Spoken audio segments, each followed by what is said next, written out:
Good morning. I have a very nice story for you today about two good friends and their adventures. The name of the story is George and Martha, One Fine Day.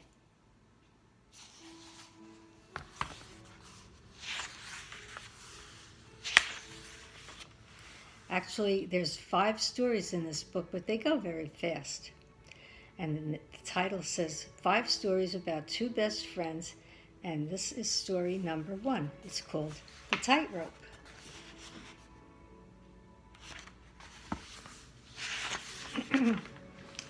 One morning when George looked out his window, he could scarcely believe his eyes. Martha was walking a tightrope. "My stars," said George. "I could never do that." "Why not?" said Martha. "It's tons of fun."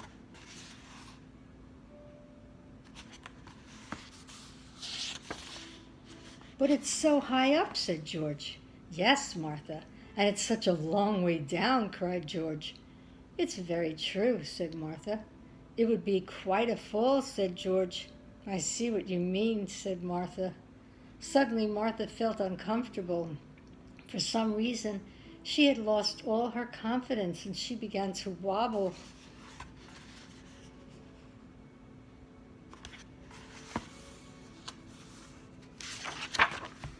George realized his mistake.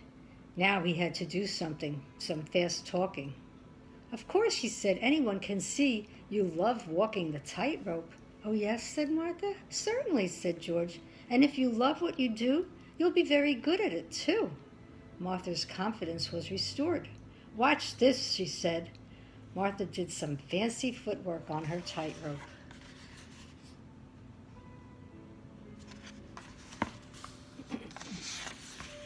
Story number 2, The Diary.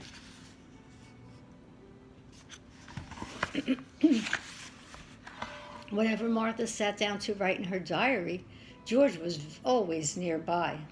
"Yes, George," said Martha. "I was just on my way to the kitchen," said George. Said Martha.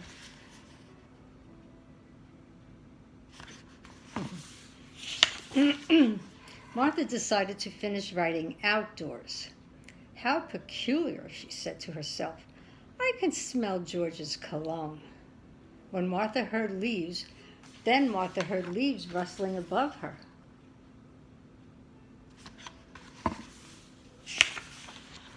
"Aha!" she cried. "You were spying on me."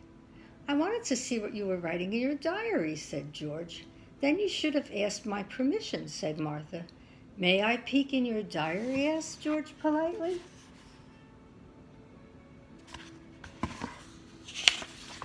"No," said Martha.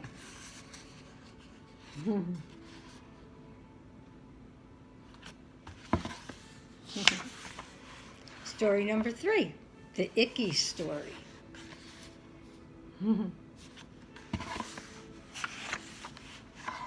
At lunch, George started to tell an icky story. Martha strongly objected. "Please have some consideration," she said. But George told his icky story nevertheless.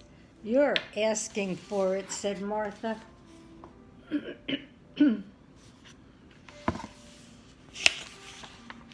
When Martha finished her lunch, she told an icky story. It was so icky that George felt all queasy inside. He couldn't even eat his dessert. "You're the champ," said George. "Don't make me do it again," said Martha. "I won't," said George.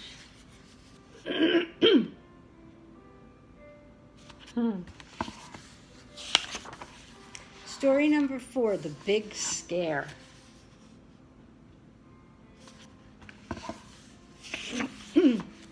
"Boo!" cried George. "Have mercy!" screamed Martha. Martha and her stamp collection went flying. "I'm sorry," said George. "I was feeling wicked." "Well," said Martha, "now it's my turn." "Go ahead," said George. "Not right away," said Martha slyly.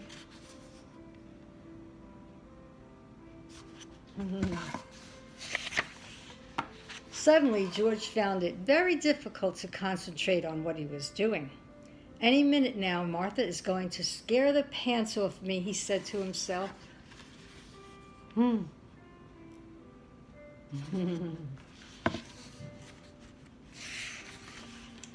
Maybe she's hiding someplace, he said. George made sure that Martha wasn't hiding under the sink.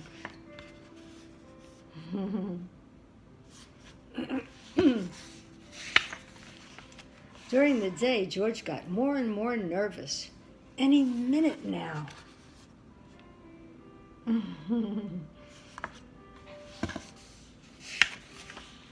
But Martha was relaxing in her hammock. "I'm sorry I forgot to scare you," said Martha. "That's all right," said George. "It wouldn't have worked anyway. I'm not easily frightened." "I know."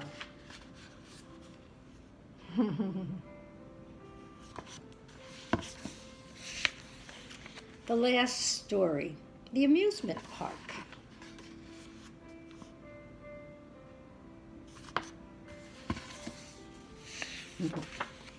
That evening, George and Martha went to the amusement park. They rode the Ferris wheel.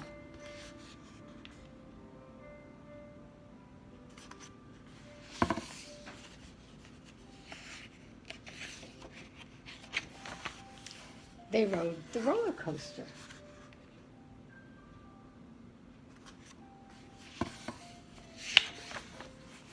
They rode the bumper cars.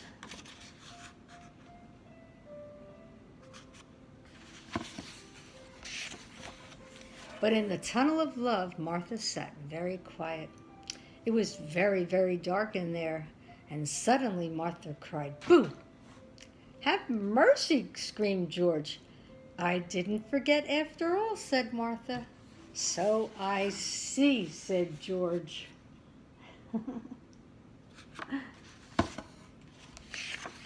That is the end. There they are.